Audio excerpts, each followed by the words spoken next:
అన్నారు. అదే మంచి. సో ఏ మతం అయితే ఏముంది, అన్ని మతాలు ఒకటే. మరి దాన్ని మనం అంగీకరించాలా? సో మనం తిరిగి జన్మించిన వ్యక్తులు, మన హృదయంలో మార్పును తీసుకొచ్చింది పరిశుద్ధాత్మ దేవుడు. ఆ మార్పు ఎవరు తెలుస్తుంది? మనకు తెలుస్తుంది, వాళ్ళకి తెలియదు. ఆ జాయ్, రక్షణ ఆనందం అనేది మనకు తెలుసు, వాళ్ళకి తెలియదు కదా. పరిశుద్ధతలో ఆ దేవుణ్ణి ఇష్టపడడం, పరిశుద్ధంగా బ్రతకడం అనేది, ఆ కోరిక, ఆశ, తృష్ణ అనేది మనకు తెలుస్తుంది, అది వాళ్ళకి తెలియదు. పాపమనే మడుగులోనే ఉండాలి అని అనుకుంటారు. సో అది తిరిగి జన్మించిన వ్యక్తికే అర్థమవుతుంది.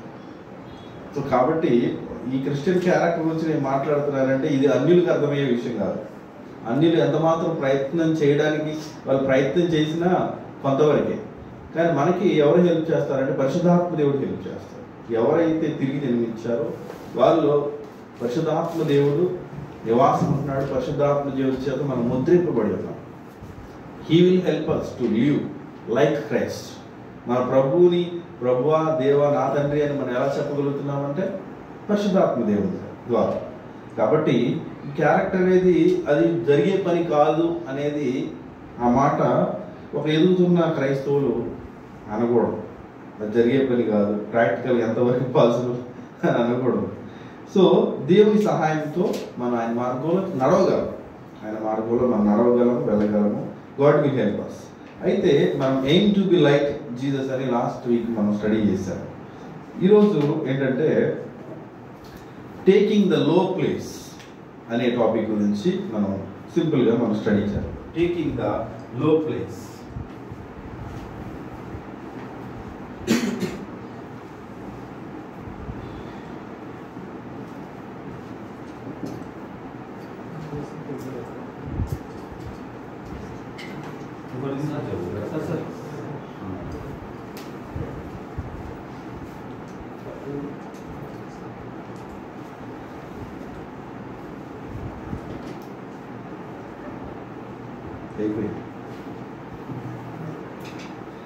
టేకింగ్ ద లో ప్లేస్ అంటే తెలుగులో హ్యూమిలిటీ. డైరెక్ట్ హ్యూమిలిటీ అంతే. హ్యూమిలిటీ, సబ్మిషన్ ఇవన్నీ కూడా వస్తాయి కదా. అంటే తక్కువ స్థానాన్ని మనం తీసుకోవడం, తక్కువ స్థానాన్ని మనం తీసుకోవడం. అంటే ఒక రకంగా చెప్పాలంటే యేసు ప్రభు మనకు చూపించినటువంటి మాదిరిలో హ్యూమిలిటీ, సర్వెంట్హుడ్ అండ్ సబ్మిషన్ అని చెప్పవచ్చు.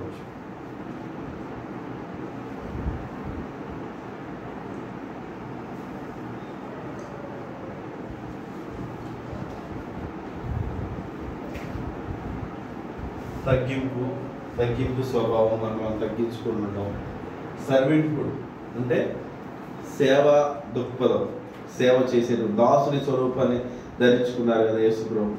అది మనం కూడా సర్వెంట్ లీడర్షిప్ గురించి మాట్లాడతాం. ఈ పదం చాలా మంది తెలుసో లేదు మనకి తెలియదు, కానీ మనలో కొంతమంది పెద్దవాళ్ళకి తెలుసు. సర్వెంట్ లీడర్షిప్ అంటే తగ్గింపు హృదయంతో కలిగినటువంటి నాయకత్వం, అంటే దాసుని స్వరూపాన్ని ధరించుకున్న నాయకత్వం, సర్వెంట్ లీడర్షిప్. ఇప్పుడు అది చాలా మందికి అర్థం కాదు. అది యేసు ప్రభు మనకు చూపించిన మాట. సో తర్వాత సబ్మిషన్, అప్పగించుకోవడం, ఒబే చేయడం, తగ్గించుకొని ఉండడం. హ్యూమిలిటీ. సో ఇవన్నీ కూడా మనకి ఏమంటారో కొన్ని సినానిమ్స్ లాగా అనిపిస్తుంటాయి, బట్ ఒక్కొక్క ఏరియాని బట్టి మనం పేర్లు ఇవ్వచ్చు. అయితే ఇక్కడ ఉన్న ప్రాబ్లం ఏంటంటే మనకి సాతాను తీసుకొచ్చినటువంటి పెద్ద సమస్య ఏంటంటే ప్రైడ్, గర్వం. సాతాను తీసుకొచ్చింది ప్రైడ్. సో ఈ ప్రైడ్ అనేది it is making the problem. దీనివల్లనే మనకి అన్ని కూడా సమస్యలు వచ్చాయి. యేసు ప్రభు దాన్ని విరవడానికి ఒక రకంగా చెప్పాలంటే నాకు నేనే పరిపాలించుకుంటా అని ఆదాము అవ్వ చేసే కదా వాళ్ళ సొంత నిర్ణయం తీసుకున్నది. అక్కడి నుంచే కదా మనం రక్షింపబడిన తర్వాత అందుకనే యేసుని ప్రభువుగా అంగీకరిస్తున్నాం. అంటే దాని అర్థం ఏంటి? యేసు నా ప్రభువు అంటే యేసు నాకు దేవుడు, యేసు నాకు పాలకుడు, నా హృదయానికి రాజు, నన్ను పాలించేది ఇంకెవరు నేను కాదు, యేసు. అందుకని యేసు ప్రభు అంటే అది సింపుల్ వర్డ్ మనం వాడేస్తున్నాం, యేసు ప్రభు అని మనం వాడతాం. దాని అర్థం ఏంటి? యేసు ప్రభు, యేసు నాకు ప్రభు, యేసు నన్ను పాలించేవాడు, నా పాలకుడు అనేటువంటి అర్థం అక్కడ వస్తుంది. అందుకనే యేసు ప్రభుని రక్షకుడిగా అంగీకరించావా అనేటువంటి సమయంలో, సువార్త చెప్పే సమయంలో చెప్పే మాట ఇదే, కానీ దాన్ని మిస్ చేస్తున్నారు. యేసు తనను పాలించడానికి ఇష్టపడరు. సొంత నిర్ణయాలు, సొంత ఆలోచనలన్నీ కూడా మనం ఎగ్జిక్యూట్ చేస్తాం. అప్పుడు వరకు చేసింది అదే కదా, ప్రభు నమ్ముకోక ముందు చేసిందంతా కూడా అదే. కానీ ప్రభు నమ్మిన తర్వాత ఏంటి? ప్రభుకి ఏది ఇష్టమో, ప్రభు ఏది నా నుంచి ఆశిస్తున్నాడో, ప్రభు చిత్తం ఏదైతే ఉందో, ప్రభు ఏమైతే ఆలోచిస్తున్నాడో, అంటే ప్రభు నా హృదయాన్ని, ఆయన యొక్క వాక్యం నా హృదయాన్ని పాలించాలి. అదే కదా మనం నేర్చుకున్నది. సో ఆయన పాలించడమే ఆయన నాకు ప్రభుగా ఉండడం, ఆయన నాకు దేవుడిగా ఉండడం, ఆయన నాకు పాలకుడిగా ఉండడం. సో అయితే సాతాను మనకి పెద్ద సమస్య తీసుకొచ్చాడు. లూసిఫర్ గురించి మనము విన్నాం కదా. లూసిఫర్ ఏం చేశాడు? లూసిఫర్ తేజో నక్షత్రమా అని మనం వింటాం. మనం యెషయా గ్రంథం, అట్లనే ఎహెజ్కేలు గ్రంథం, ఈ గ్రంథాలలో మనం వింటాం తేజో నక్షత్రమా. అది యాక్చువల్గా లాటిన్లో ఏమంటారు? లూసిఫర్ అంటారు. లూసిఫర్ అనేటువంటి పదం వస్తుంది. మార్నింగ్ స్టార్ అని కూడా వస్తుంది. తేజో నక్షత్రం, మార్నింగ్ స్టార్, దాని లూసిఫర్ అనేటువంటి మీనింగ్ వస్తుంది అనమాట లాటిన్లో. సో లూసిఫర్ అని పిలుస్తారు. అందుకనే అతని పేరు లూసిఫర్. పడిపోయినటువంటి ఆ దేవదూత పేరు లూసిఫర్. అతను కెరూబులలో ఒకడు. దేవుని దగ్గరలో ఉండేటువంటి కెరూబులలో కెరూబుగా పిలువబడ్డాడు లూసిఫర్. కానీ పడిపోయాడు. దేనివల్ల పడిపోయాడు? ఒకసారి చూడండి, 1 తిమోతి 3:16 ఒకసారి మనం చూద్దాం. 1 తిమోతి 3:16.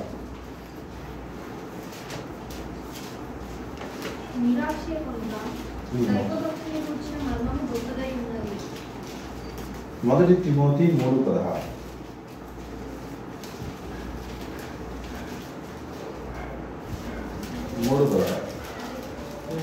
అదే సారీ 3:6 క్షమించు. లీడర్షిప్ గురించి ఉంది. చదువు.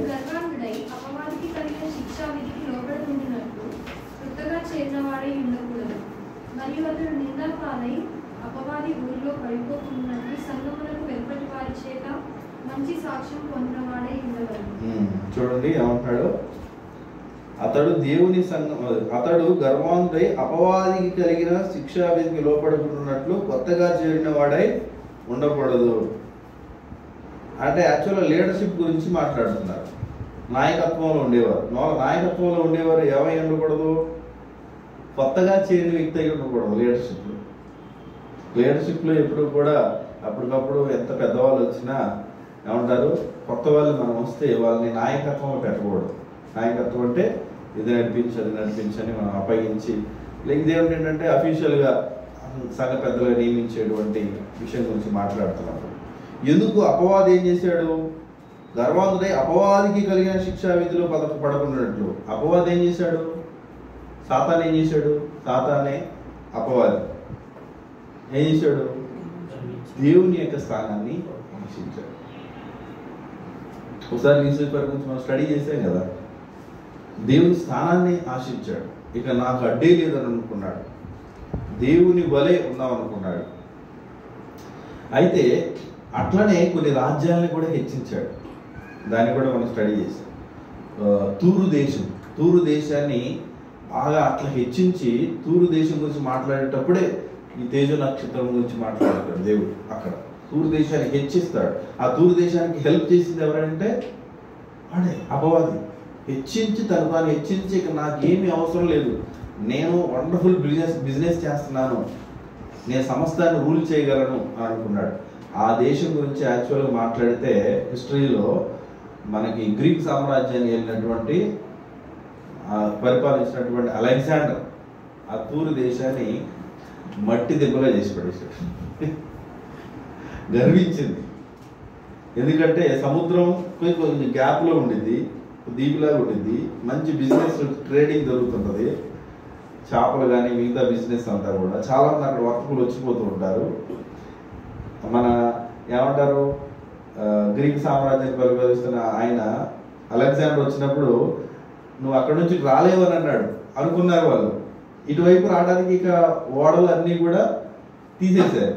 ఎవరికాలు సపరేట్గా ఉన్నారు. వాళ్ళ దగ్గర షిప్స్ లేవు అలెగ్జాండర్ దగ్గర. కానీ ఏం చేశారు, మట్టి దెబ్బలు పోసి కొంత టైం తీసుకొని అక్కడ రీచ్ అయ్యి దాన్ని నాశనం చేసి వచ్చారు ఆ యొక్క దేశాలు. అంటే సాతాను ప్రేరేపించేటువంటి విధానం చాలామంది ఇప్పుడు కూడా అట్లనే తమ తాము హెచ్చించుకుంటున్నారు. సో అయితే దీని ఒక మాదిరిగా చెప్పడం జరిగింది. ఇదే విషయాన్ని ఎక్కడ ఆదాము అవ్వకు కూడా అదే అన్నాడు. ఆదాము అవ్వతో ఏమన్నాడు ఆదికాండంలో, నీవు ఈ పండు తింటే చావనే చావు అన్నాడు. అంటే దాన్ని నువ్వు పండు తింటే చావనే చావు, దేవదూతల వలె అవుతావు అన్నాడు. దేవదూతల వలె అంటే దేవునిలాగా నీకు ఆ శక్తులు అవన్నీ కూడా వస్తే దేవదూతల వలె మీరు అవుతారు అని చెప్పినప్పుడు అలా పండు తిన్నారు. అంటే దీని అర్థం ఏంటి, దేవుని స్థానాన్ని ఆశించాడు వాడు, అదే వీళ్ళకి ప్రేరేపించాడు. సో కాబట్టి సాతాను ఎప్పుడు కూడా ఆ రకంగానే ఆలోచిస్తాడు, నేను ముందు ఉండాలి, నేను ఫస్ట్ ప్లేస్లో ఉండాలి, సమస్తం నాదై ఉండాలి. వాడు నెట్టివేయబడ్డది ఎందుకంటే బికాస్ ఆఫ్ ప్రైడ్. కాబట్టి అదే మనుషులకి అంటించాడు, అదే మనుషులు కొనసాగుతుంది. మనం అవునన్నా కాదన్నా ఏమంటుంది, ఒక మూల అది మనల్ని నెడుతూ ఉంటుంది, ఒక మూల మనం నెడుతూ ఉంటుంది. కానీ యేసు ప్రభువుని అంగీకరించిన వ్యక్తి ఇది నాకు సరైనది కాదు, ఒక ట్రూ బిలీవర్ ఇది నాకు సరైనది కాదు, క్రీస్తునే నేను హెచ్చించాలి, క్రీస్తే ఇక్కడ కనపడాలి, క్రీస్తునే నేను కనపరచాలి, he will try to take the low place. అది రక్షింపబడిన వ్యక్తిలో ఉండేటువంటిది. ఆ ప్రైడ్ అనేది పోతుంది, ఆ ప్రైడ్ అనేది విరవబడుతుంది. God will breaking. సో అట్లా మనని దేవుడు పిలుస్తాడు. అయితే ఈ యొక్క టేకింగ్ ద లో ప్లేస్, తక్కువ స్థానాన్ని తీసుకునేటువంటి విషయంలో యేసు క్రీస్తు ఒక మంచి మాదిరిగా మనకున్నాడు. ఒక 5 విషయాలు మనం చూద్దాం.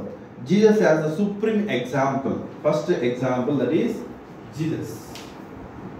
Jesus as the supreme example. ఎక్కడంటే మన ఫిలిప్పీలకు రాసిన పత్రిక 2వ అధ్యాయం, మనం ఫిలిప్పీలకు రాసిన పత్రిక 2వ అధ్యాయం 5 నుంచి 8 వచనాలు మనం చదువుతాం.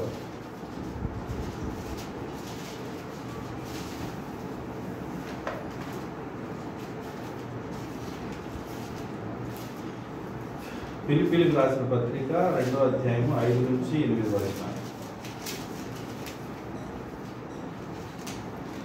సరే మనం చదువుతాం, దయచేసి చదవండి, అందరూ తీసి చదువుతాం. ఫిలిప్పీలకు రాసిన పత్రిక 2వ అధ్యాయం 5 నుంచి 8 వచనాలు. క్రీస్తు యేసునకు కలిగిన ఈ మనస్సును మీరు కలిగి ఉండి, ఆయన దేవుని స్వరూపం కలిగిన వాడై ఉండి దేవునితో సమానంగా ఉండటం విడిచిపెట్టకూడని భాగ్యమని ఎంచుకొనలేదు గాని, మనుషుల పోలికగా పుట్టి దాసి స్వరూపమును ధరించుకొని తన్ను తానే రిక్తునిగా చేసుకునేది. మరియు ఆయన అకాలం నుండి మనుష్యుడిగా కనబడి మరణం పొందినంతగా, అనగా శ్రమ మరణం పొందినంతగా విధేయత చూపిన వాడై తన్ను తాను తగ్గించుకునేది. శిలువ మరణం పొందినంతగా తను తాను విధేయత చూపిన వాడై తను తాను తగ్గించుకునేది. It is the wonderful humbleness అని చెప్పొచ్చు. ఒక సుప్రీం ఎగ్జాంపుల్, ఇక మంచి బెస్ట్ మోడల్ ఎవరైనా ఉన్నారు అంటే అది యేసు ప్రభువు. టేకింగ్ ద లో ప్లేస్, తక్కువ స్థానాన్ని తీసుకోవడం అనేది అది ఏమంటారు, అహం. మన అహం అనేది అంగీకరించదు, మన అహం అంగీకరించదు. He is God himself. ఆయన దేవుడై ఉన్నాడు. జీసస్ ఆయన దేవుడై ఉన్నాడు. ఎలా వచ్చాడు, మానవుడిగా వచ్చాడు, మనిషిగా వచ్చాడు. సరే, మనిషిగా వచ్చాడు, ఆయన ఎట్లాంటి స్వరూపాన్ని ధరించుకున్నాడు, సర్వెంట్, దాసుని స్వరూపాన్ని ధరించుకున్నాడు. చివరికి శిలువ మరణానికి అప్పగించుకున్నాడు. అంటే he emptied himself,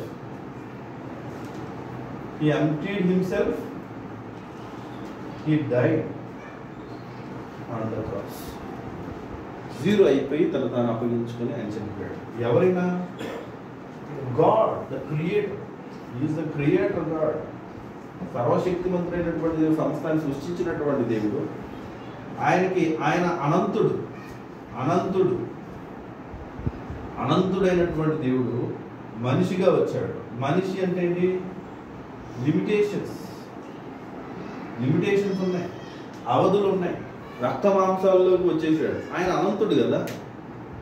అసలు అనంతుడైనటువంటి దేవుడు మానవులు, అందుకని చాలా మంది అసలు ఒంటరిగా చెప్తూ ఉంటారు. ఒక ఆయన ఏంటది,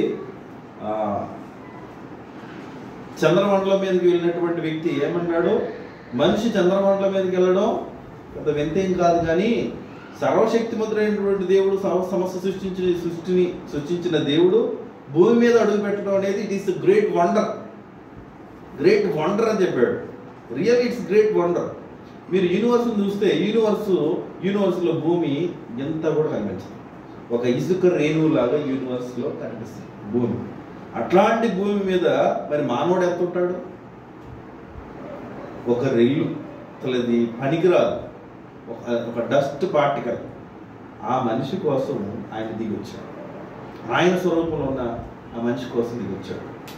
ఇదంతా ఆయన తగ్గింపు అనేది, దట్ ఈస్ గ్రేట్ లవ్. ప్రేమను మనం చెప్పేటప్పుడు మనం చెప్తూ ఉంటాం. అంటే ఆయన హంబుల్నెస్, ఆయన తగ్గింపు ఎలా ఉంటుందండి. This is the best example for ever. So తర్వాత ఏంటంటే, మనుషుల్లో ఒక సర్వెంట్గా, ఒక దాసుడిగా ఉండడం అంటే అసలు నచ్చదు. ఒక సర్వెంట్గా మనం ఎక్కడ ఇప్పుడు చూడండి, చర్చెస్లో యేసు ప్రభు సర్వెంటా అంటే దానికి అసలు ఎగ్జాంపుల్ కనపడదు. చాలా చర్చెస్లో మనం అబ్జర్వ్ చేస్తే అసలు యేసు ప్రభు దాసుడిగా వచ్చాడు, ఆయన మనిషిగా వచ్చాడు, ఆయన తను తగ్గించుకొని ఎంటీ చేసుకొని ఆయన చనిపోయాడు అని అంటే మరి అది బోధించే వాళ్ళు కానీ లేకపోతే అక్కడ ఉండేటువంటి వాళ్ళు కానీ చాలా చోట్ల కనిపించట్లేదు. వై? అర్థం చేసుకోలేదు. మనం అర్థం చేసుకోవాల్సిన బాధ్యత ఉంది. అందుకనే ఇది సింపుల్ థింగ్ కాదు. This is the best lesson and great lesson which God is teaching us. తర్వాత ఏంటంటే ఒక జీరో, ఆయన సున్నా, ఆయన తాను సున్నా చేసుకున్నాడు. ఇంకా తను అంటూ ఏమీ లేదు. మన కోసం ఏం చేశాడు? చనిపోయాడు. హి డైడ్ ఇన్ అవర్ ప్లేస్. ఆయన దేవుడై ఉండి నీ ప్లేస్లో, నీ స్థానంలో, నా స్థానంలో మరణించడం ఏంటి? అసలు ఏమంటారు, ఆయన humbleness, it is the wonderful humbleness. ఇది మన యేసు ప్రభు చూపించినటువంటి మాదిరి. అందుకనే ఆయన ఒక ఎగ్జాంపుల్ చెప్తూ ఏమంటాడంటే, ఒక రాజు ఆయన మంచి ప్రశస్త వస్త్రాలు ధరించుకున్నటువంటి ఒక రాజు తన వస్త్రాలన్నీ తీసేసి ఒక పని చేసేవాడి బట్టలు వేసుకొని ఆయన కిందకు వచ్చేసి కూలి పనికి వెళ్ళేటువంటి వాళ్ళతో పొలం పనికి వెళ్ళిపోయి 1 సంవత్సరం 2 సంవత్సరాలు కాదు, కొన్ని సంవత్సరాలు అలా గడిపితే ఎలా ఉంటుంది? వాట్ ఈ గ్రేట్ హంబుల్నెస్ ఇట్ ఈస్. ఒక రాజు గారు, మనోళ్ళు రాజకీయ నాయకులు ఉంటారు, ఏం చేస్తారు? 2 నిమిషాలు ఫోటో తీసేంత వరకు ఆ పొడవలో లేకపోతే పారో లేకపోతే ఇంకేదైనా స్వీపరో ఏదైనా చీపురో పట్టుకుంటారు కదా, 2 నిమిషాలు. అది కూడా అది మీడియా వరకు కొంచెం అడ్జస్ట్ అయ్యేంత వరకు మహా అయితే ఒక 5 నిమిషాలు 10 నిమిషాలు కదా. ఒక మొక్క నాటాలి, లేకపోతే ఒక చోట ఊడవాలి. అట్లాంటిది ఒక రాజు తన యొక్క ప్రశస్త వస్త్రాలను తీసివేసి ఒక కూలి పనివాడి వస్త్రాలు ధరించుకొని 1 రోజు కాదు 2 రోజులు కాదు కొన్ని సంవత్సరాలు మనతో పనిచేస్తూ మనతో ఉన్నాడు అంటే హౌ ఇట్ విల్ బి. యేసు ప్రభు చేసినది. ఆయన దేవుడు, సర్వాధికారి దేవుడు మన మధ్యకి వచ్చి సాధారణమైన జీవితాన్ని జీవించాడు. అది హంబుల్నెస్ ప్రభు మనకి. Taking the low place which is teaching, which is the best teaching by our God, which is the best model he has shown to us. ఆయన మనకు చూపించిన మాదిరి. దీంట్లో మనం ఎదగాలని నేను ఆశపడుతున్నాను. రెండో విషయం ఏంటంటే, గాడ్ ఎగ్జాల్ట్స్ ద హంబుల్ కదా. సో దేవుడు, దానికి ముందు ఇంకొక మనిషి పేరు గురించి కూడా నేను చెప్పాలనుకుంటున్నా, దాని తర్వాత మిగతా వాటిని నేను యాడ్ చేస్తాను. The example of John the Baptist. రెండోది బాప్తిస్మ ఇచ్చే యోహాను. బాప్తిస్మ ఇచ్చే యోహాను.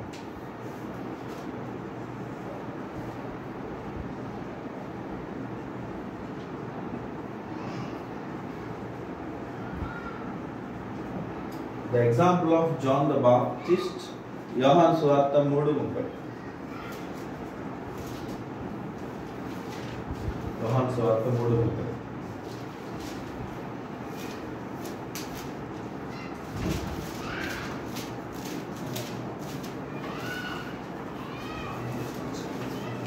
ఆయన హెచ్చవలసినది నేను తగ్గవలసినది.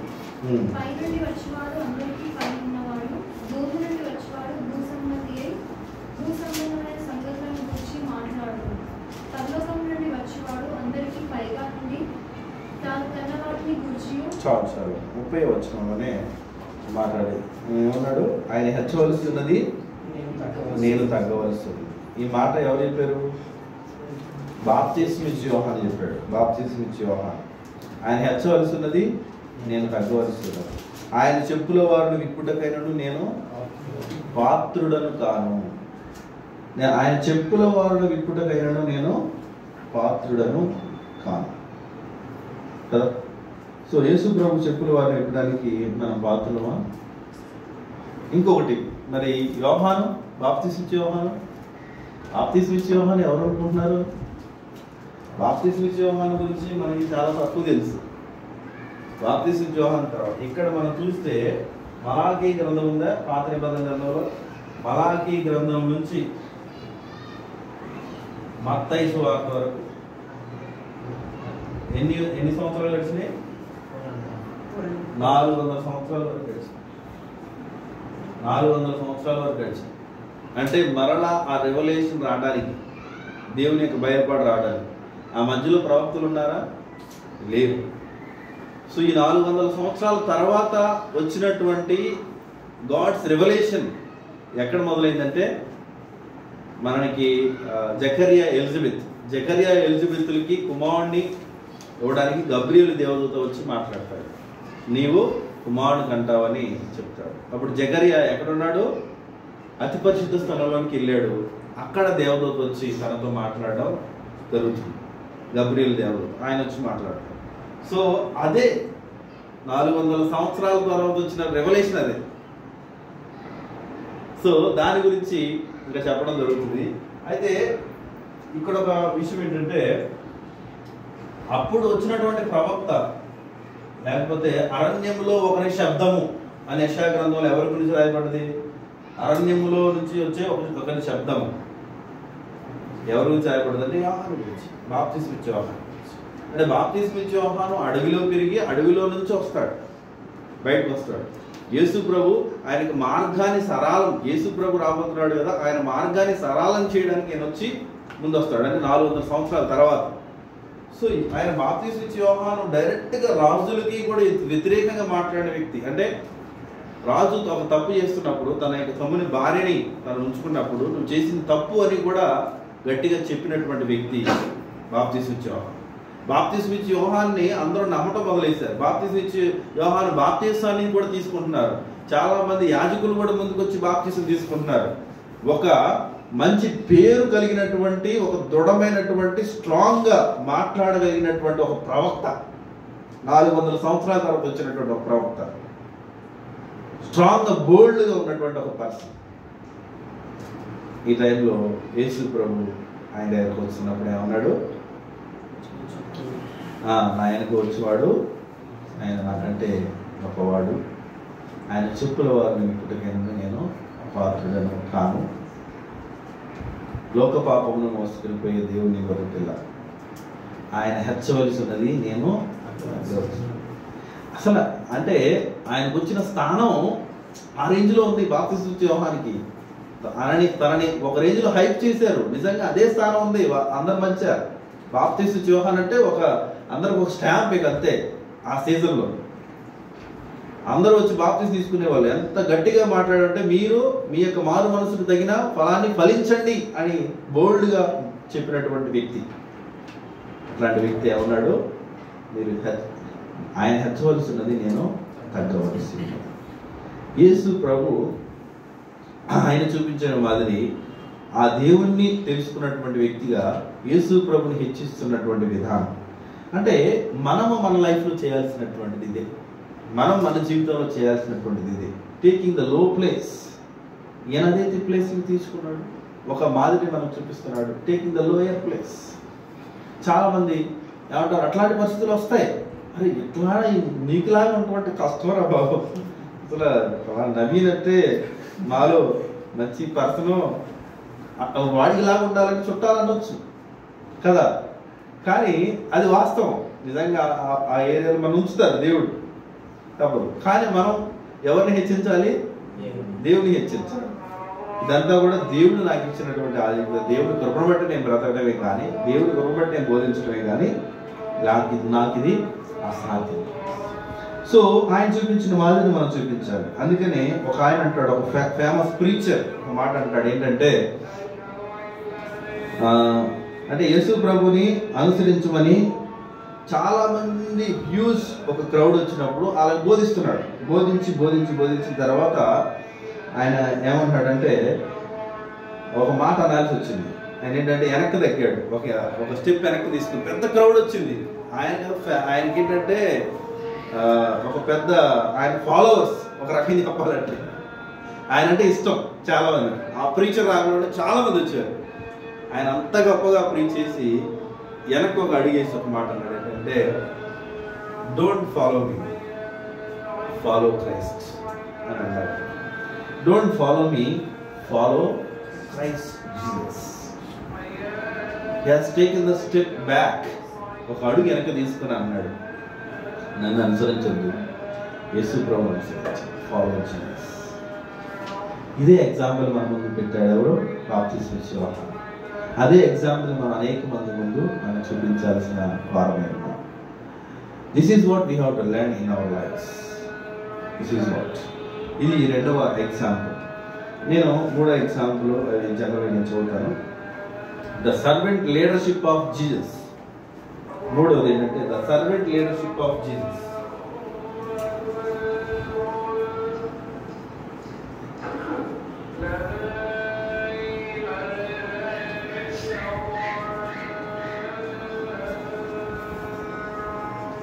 అంటే సో ఆయన దాసుని స్వభావంతో కలిగినటువంటి నాయకత్వం. యోహాను సువార్త 13వ అధ్యాయం 14-15 వచనాలు.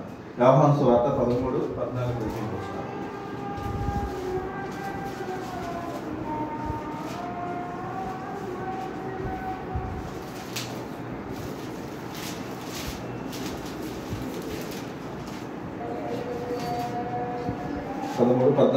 వచనాలు. కాబట్టి ప్రభువును బోధకుడనైన నేను మీ పాదములను కడిగిన యెడల మీరును ఒకరి పాదములను ఒకరు కడగవలసినదే. నేను మీకు చేసిన ప్రకారము మీరు చేయవలెనని మీకు మాదిరిగా ఇలాగ చేస్తున్నాను. సో ఆయన చూపించినటువంటి మాదిరి ఏంటంటే మీరు ఒకరి పాదాలు ఒకరు కడగవలసిన వారై ఉన్నారు. అంటే అప్పుడే ఆయనకు ఆ పాదాలు కడిగాడా? ఆ పాదాలు కడిగిన 2 నిమిషాల్లో ఏముంది? చాలా మంది కొన్ని చర్చెస్లో పెద్దవాళ్ళు వాళ్ళ తర్వాత ఉన్నటువంటి నెక్స్ట్ లీడర్షిప్లో లేకపోతే నేర్చుకుంటున్నటువంటి పాదాలు కడుగుతారు. వాళ్ళ పాదాలు అది కాదు తగ్గించుకోవడం. ఆ కడిగేటప్పుడే తగ్గింపు కనిపిస్తుంది, తర్వాత కనపడదు వాళ్ళు. సో అట్లా పెట్టడం వలన అది ప్రభు పెట్టమని చెప్పలేదు. అట్లా ఇట్లా మీరు కడగాలని చెప్తే అట్లా కడగడం అని కాదు దాని అర్థం. అట్లా మీరు ఒకరికొకరు మీరు చేయాలని మీకు మాదిరిగా ఇలాగ నేను చేశాను. ఒక మాదిరిగా ఈ విషయాన్ని మీకు చేయడం చూపించడం జరిగింది. అందుకని యేసు ప్రభు శిష్యులతో కూడా మాట్లాడేటప్పుడు జబదేయి కుమారులు యాకోబు యోహాను వాళ్ళిద్దరూ వాళ్ళ అమ్మని తీసుకొస్తారు. వాళ్ళ అమ్మ తీసుకొచ్చి అమ్మింది, నీ రాజ్యంలో ఒకరిని కుడి పక్క ఒకరిని ఎడం పక్క కూర్చోబెట్టుకొని అడుగుతుంది వాళ్ళ తల్లి. నా కుడి పక్క ఎడం పక్క కూర్చోవడం అనేది నా చేతిలో, ఇది తండ్రి ఆధీనంలో ఉన్నది. నేను తాగిన పాత్రలో తాగొచ్చు, నేను తిన్న ప్లేట్లో తినొచ్చాను, కానీ ఎడం పక్క కుడి పక్క కూర్చోవడం అనేది దేవుని తండ్రి ఆధీనంలో ఉన్నదని చెప్తారు. అంటే యేసుప్రభుకు తెలుసు అది. అంటే వీళ్ళు భౌతికంగా ఒక కింగ్డమ్, ఒక రాజ్యం అనేది రాబోతుంది, లెఫ్ట్ అండ్ రైట్ పెట్టుకోవాలనేటువంటి థాట్లో ఉన్నారు. తర్వాత ఏంటంటే వీళ్ళిద్దరు అడిగినప్పుడు వీళ్ళిద్దరికి వాళ్ళ మమ్మీ వచ్చి రికమెండేషన్ చేసిన తర్వాత మిగతా శిష్యులు కూడా ఆలోచించడం వల్ల వేశారు. అరే అదేంటి, ఎవరిది ఆ స్థానం, ఆయన పక్కన మేము ఉండాలి, మాది కదా ఆ స్థానం అంటే ఒకరినొకరు హెచ్చించుకున్నప్పుడు ప్రభు ఏమంటాడు,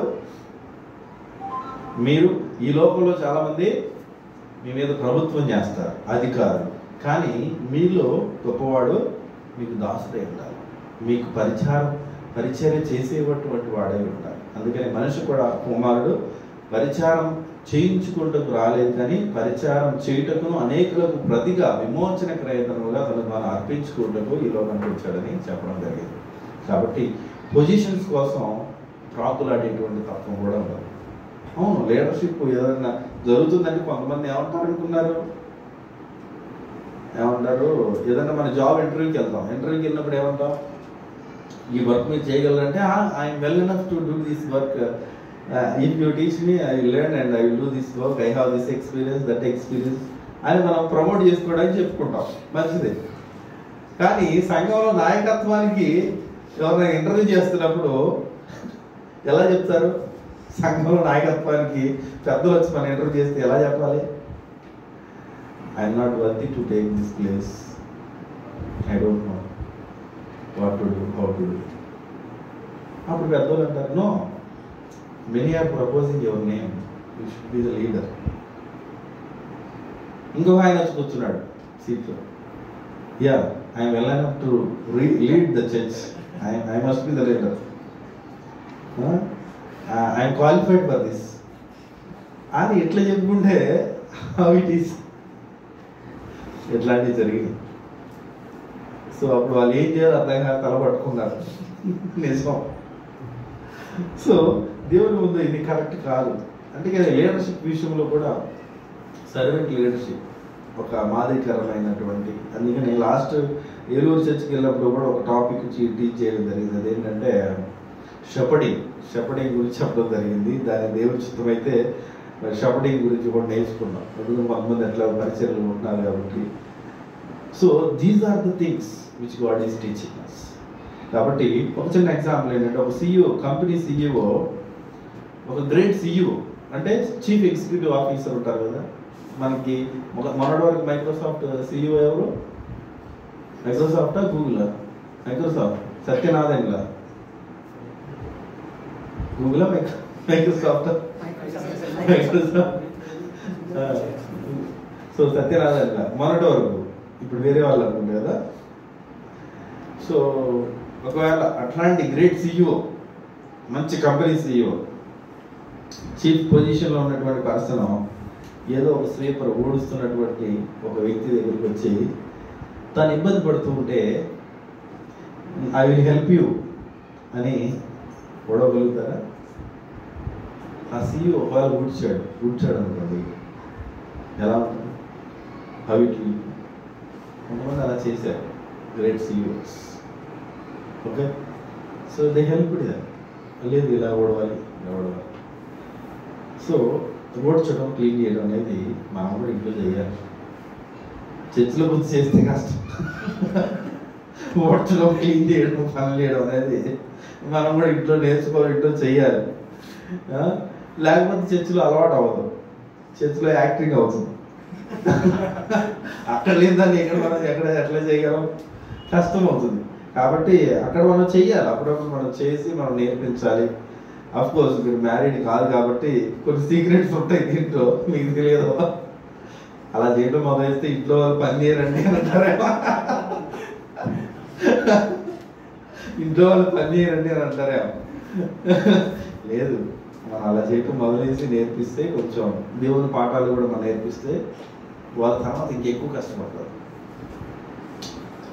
వాళ్ళు అన్హెల్దీగా ఉన్నప్పుడు that is an opportunity to serve them. ఒక రకంగా చెప్పాలంటే అప్పుడప్పుడు ఇబ్బందికరంగా ఉన్నప్పుడు వాళ్ళకి హెల్ప్ చేయడం అనేది అది మనకు ఒక ఆపర్చునిటీ, లైఫ్లో ఒక ఆపర్చునిటీ. దాన్ని యూజ్ చేసుకోవాలి, మంచిగా యూజ్ చేసుకొని మనం చేయగలగాలి. అప్పుడు ఏంటంటే ఆ యొక్క బాండేజ్, ఆ లవ్ అనేది వాళ్ళు ఇంకా మనకి సాక్రిఫిషియల్గా చేస్తారు. ఇది సీక్రెట్. సో అఫ్ కోర్స్ కొంతమంది కాలాన్ని వెలబుచ్చుతుంటారు, సంవత్సరాల కొద్ది పని చేయకుండా ఇంట్లో సంవత్సరాల కొద్ది కాలాన్ని వెలబుచ్చుతారు. ఏది లేడీస్ అయినా జెంట్స్ అయినా ఇలా అది ఎస్కేప్ అవ్వకూడదు. అయితే ఇక్కడ ప్రభు నేర్పించేది సర్వెంట్ లీడర్షిప్. కుటుంబాన్ని మనం నడిపించుకోవాలి, కుటుంబాన్ని పోషించుకోగలగాలి, అక్కడ వాళ్ళు మనం సర్వ్ చేయగలగాలి, ఇక్కడ మనం సర్వ్ చేయగలగాలి, సంఘంలో మనం సర్వ్ చేయగలగాలి. అందుకని యేసు ప్రభు ఒక మాదిరిని చూపించారు, శిష్యుల పాదాలను కూడా కడిగి. సో అందుకని దీన్ని ఏమంటారంటే we are not the masters here, it is a servant like shepherding. ఒక కాపర్ ఏం చేస్తాడు? గొర్రెల్ని కాస్తాడు, చూస్తాడు, పోషిస్తాడు, వాటిని క్లీన్ చేస్తాడు, వాటి పరిస్థితులు చూస్తాడు, అంతే కదా, సరి చేస్తాడు. సో ఇవన్నీ కూడా కాపర్ చేసేటువంటి పనులు. యేసు ప్రభు చూపించింది మాదిరి అది. ఒక సర్వెంట్గా, ఒక కాపరిగా మన ఎడలో చూపించినటువంటి ఒక జాగ్రత్త, ఒక ప్రేమ. కాబట్టి దీన్ని ఎప్పుడు కూడా మర్చిపోవద్దు, సర్వెంట్ లీడర్షిప్. ఈ పదాన్ని ఎప్పటికీ కూడా మర్చిపోవద్దు. Servant leadership. లీడర్స్ అంటే బయట ఉంటారు, ఎవరు బాసుల్లాగా ఉంటారు, బయట బాసుల్లాగా ఉంటారు. ఇప్పుడు ఎవరు వచ్చినా రాకపోయినా మా పనులు మేము చేసుకోవాలి తప్పదు. ఇక్కడ మేము చేయించడానికి లేము, చేసుకోవడానికి ఉన్నాం. దీన్ని గమనించండి. మళ్ళీ చేయించడానికి లేము, చేయడానికి ఉన్నాం. ఏదో పరిస్థితులు బాగాలేనప్పుడే కానీ మిగతా పరిస్థితులు కాదు. ఏం తెలుసు? అందుకే నిన్న కూడా మాట్లాడుతున్నాం. మీరందరూ కూడా టిక్ టాప్ కూడా రెడీ అయ్యి వస్తారు, మేము టిక్ టాప్ రెడీ అయ్యి ఇన్స్టెంట్ చేసుకొని వస్తాము. నీటికి వచ్చి కాళ్ళు కొద్దిసేపు కూర్చుంటాం. అందరూ కూడా ఆ టైంకి వస్తారు, చూస్తారు, బా మంచి నీట్ అయ్యి రెడీ అయ్యి ఉన్నారనుకుంటారు. అసలు ఏం జరిగింది? సీన్ కట్ చేస్తే వాళ్ళకి ఎప్పటికీ తెలియదు ఏమైంది. కట్ చేస్తే పొద్దున్నే లేచి ఇబ్బంది పడి నిద్ర సరిపోకపోయినా ఆ వస్తువులు ఈ వస్తువులు, ఆ కూరగాయలు ఈ కూరగాయలు తీసుకొచ్చి కట్ చేసి అరేంజ్ చేసి, ఫుడ్ అంతా కూడా అరేంజ్ చేసి, రైస్ అంతా కూడా అరేంజ్ చేసి, నేను ముందు రోజు నుంచి మనం అన్నీ కూడా అరేంజ్మెంట్స్ చేస్తూ, లేకపోతే కొనుక్కొచ్చి అన్నీ కూడా పనులు చేసుకొని కావాలంటే వంట చేసి చేయాల్సిన పనులన్నీ చేసి టిక్ టాప్ రెడీ చేసి కూర్చుంటాం. వచ్చి చూసిన వాళ్ళు ఏమనుకుంటారు? టిక్ టాప్ చర్చ్ అనుకుంటారు. వాళ్ళ లోతు తెలియదు. ఈ లోతు తెలియనంత కాలం వాళ్ళ ఆత్మీయంగా అదే. సో అందుకనే మనం వచ్చిన వాళ్ళు కూడా మనం నేర్పించాలి, లోతుని మనం నేర్పించాలి. ఇప్పటికి అంటే ఒక బ్లెస్డ్ థింగ్ ఏంటంటే చాలామంది రైస్ వండుతున్నారు. Happy thing. యూత్ కూడా రైస్ వండుతున్నారు. ఏదో 1-2 క్లాసులు కాదు, 30-40 మంది వండుతున్నారు. చాలా వండరు, నేర్చుకున్నారు. చాలామంది బ్రదర్స్ వీళ్ళందరూ కూడా మంచిగా అందరూ నేర్చుకుంటున్నారు. మన దగ్గరకు వచ్చిన ఫ్యామిలీస్ కానీ చాలామంది కానీ చక్కగా ఇన్వాల్వ్ అయ్యి అందరూ కూడా వాళ్ళు సాక్రిఫిషియల్గా వాళ్ళు ప్రేమతో చేయలేదని కూడా చేస్తూ ఉన్నారు. ఆ రిస్క్ తీసుకుంటున్నారు. చాలామంది రిస్క్ తీసుకుంటారు, చేయట్లేదని మనం అనట్లేదు. కానీ కొంతమందికి కొత్తగా వచ్చిన వాళ్ళకి అర్థం కాదు. కానీ we have to teach them. Teach them అంటే చెప్పడం కాదు, కానీ మనం చేస్తూ వాళ్ళకి మనం చూపించాలి. సో దీంట్లో మనం ఎదగాలి. కాబట్టి నేను సమయంలో ముగిస్తున్నాను. ఏంటంటే ఈ 3 బెస్ట్ ఎగ్జాంపుల్స్ మనం చూసాము. జస్ట్ ఒక 2 విషయాలు నేను చదివి వినిపిస్తాను. సో ఇట్లా మనం తగ్గించుకోవడం ద్వారా దేవుడు తగ్గించుకున్న వారిని ఏం చేస్తాడు? హెచ్చిస్తాడు. ఆ వచనాలు మనం చదువు. మత్తయి సువార్త 23:12. మత్తయి సువార్త 23:12.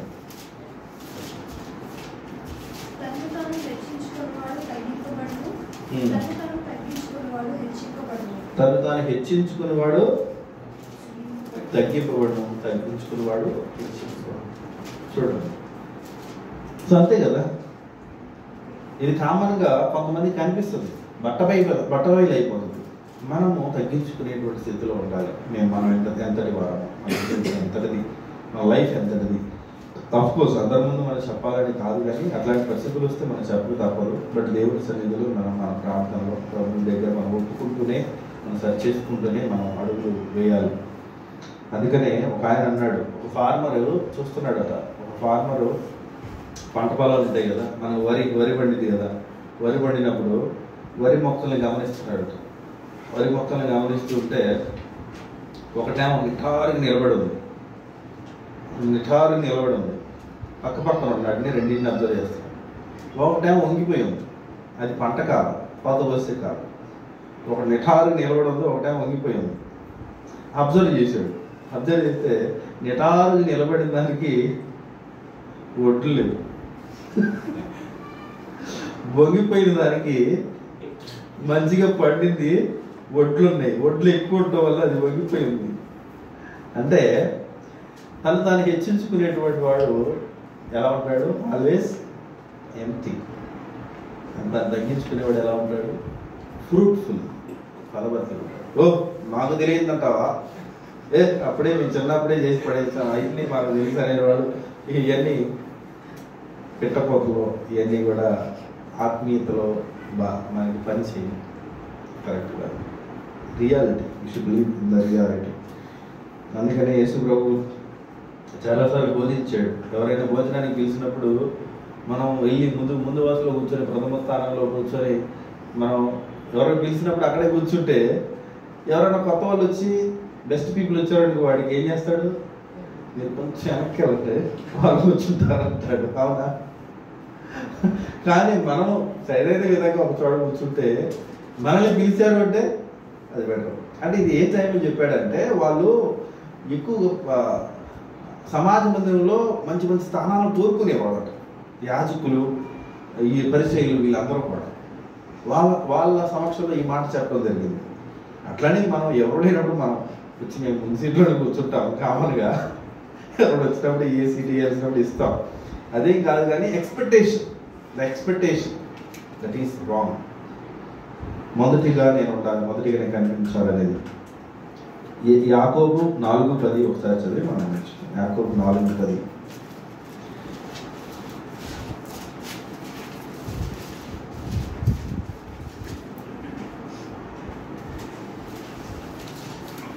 ప్రభువు దృష్టికి మిమ్మల్ని మీరు తగ్గించుకోండి, అప్పుడు ఆయన మిమ్మల్ని హెచ్చిస్తారు. ప్రభు దృష్టికి మిమ్మల్ని మీరు తగ్గించుకోండి, అప్పుడు ఆయన మిమ్మల్ని హెచ్చిస్తారు. It is the secret. అంతే. మీరు దేన్ని ఆశించకుండా మీరు చేయండి. ప్రభు దృష్టికి మిమ్మల్ని తగ్గించుకోండి, అప్పుడు ఆయన మిమ్మల్ని హెచ్చించండి. This is the great secret. Great secret. Always we should humble ourselves, then God will exalt us. అంటే దేవుడు హెచ్చిస్తాడని మనం తగ్గించుకోవడం కాదు, దేవుడు నాకు ఇస్తాడని మనం దేవుడికి ఇవ్వడం కాదు. అది that is up to God. Okay, ఇది ఒక శోధన గ్రహించండి. సాతాను కలిగించేది ఒక శోధన, అది జరుగుతుంది. కాబట్టి always try to take the low place and God will exalt you. Many times నేను వర్తి అని మాత్రం నేను ఎప్పుడు కూడా అనుకొని ఎప్పుడు కూడా అడుగులు వేయలేదు. But God is giving some responsibilities. దేవుడు హెచ్చిస్తున్నాడు అంటే అక్కడ బాధ్యతలు ఉంటాయి. అదేదో మనం పొగడ్తలకు లోనయ్యి ఇంకా మనల్ని హెచ్చించుకోవడానికి కాదు, బాధ్యతలు ఉంటాయి. దేవుడు హెచ్చిస్తాడు, బాధ్యతలు ఇచ్చి మనం హెచ్చిస్తుంటాడు. A good place, higher place దేవుడు. అందుకనే this is secret and growth in our spiritual life. ఆ దేవుడు అహంకారాలను 1 పేతురు 5లో 5:5 చిన్నపిల్లలారా మీరు పెద్దలకు లోబడి మీరందరూ ఎదుటివాని ఎడ దీన మనస్సు అనే వస్త్రం ధరించుకొని మిమ్మును అలంకరించుకోండి. దేవుడు అహంకారులను ఎదిరించి దీనులకు కృప అనుగ్రహించును. ఆయన అధికమైనటువంటి కృపను మనకి అనుగ్రహిస్తారు దీనులో. నిజం, చాలామంది ముందు వరుసలోకి వెళ్ళిపోవాలని పరుగులు పెడుతుంటారు, కానీ వాళ్ళు అక్కడ ఉండరు. ఇది వాస్తవం, ఇది సీక్రెట్. అట్లని మీరు ఆపర్చునిటీని హెచ్చించుకోవడం అని మాత్రం అనుకోవద్దు. మేము అప్పుడప్పుడు ఆత్మీయంగా ఎదుగుతున్న వ్యక్తులకి మీరు కీర్తన తీసుకోండి బ్రదర్, మీరు టేబుల్ తీసుకోండి బ్రదర్ అని చెప్తారు. యాక్చువల్గా అది వామ్మో నేను ఎలిజిబుల్ కాదు, అందరి ముందు కనిపిస్తాను కదా అలా అనుకోవద్దు. అదొక బాధ్యత. మీరు ఎప్పుడైతే అది చదవటం మొదలేస్తారో దేవుడు మిమ్మల్ని విరవటం మొదలేస్తాడు. ఎప్పుడైతే మనం మెసేజ్ చెప్పడానికి మనం ప్రిపేర్ అవుతుంటామో, మనం ప్రార్థన చేసుకుంటామో, మనం స్టడీ చేస్తుంటామో, God will break you, God will bend you. నిన్ను అన్ఎలిజిబుల్, మన అన్వర్తి, ఇన్ఎలిజిబుల్, సో మన అందరికీ కానీ దేవుడు మనకు షైన్ చేసి తన కృప అనుగ్రహించి మనం బెండ్ చేసి మనం నేర్పించి మనం నిల్చోబెట్టి వాడుకుంటాం. ఇంకా అప్పుడు నేను హెచ్చించుకోవడానికి ఏం లేదా, మనం నిలబడుతున్నామంటే for the glory of God. మీరు అలా ఫీల్ అవ్వద్దు, ప్రేయర్ చేసుకొని అన్ని విషయాల్లో God will help us take the low place always, no problem. ఇదేదో నేను మీకు చెప్పాలని మాత్రం చెప్పట్లేదు, కానీ దేవుడు రక్షింపబడినప్పటి నుంచి కూడా దేవుడు నాకు కూడా నేర్పించింది. నా మైండ్ అయితే లేదు ఇనీషియల్ డేస్లో కొన్ని సంవత్సరాల వరకు ఈ ప్లేస్లు, ఈ స్థానాలు, వీటి గురించి నా మైండ్లో అసలు ఏ క్వశ్చన్ లేదు దీని గురించి. కానీ కొంచెం పెద్ద వాళ్ళు కలుస్తున్నప్పుడు అప్పుడు పెద్ద ఆలోచనలు అంటే నాకు కలగలేదు, వాళ్ళ ఆలోచనలు ఏంటో నాకు తెలిసింది.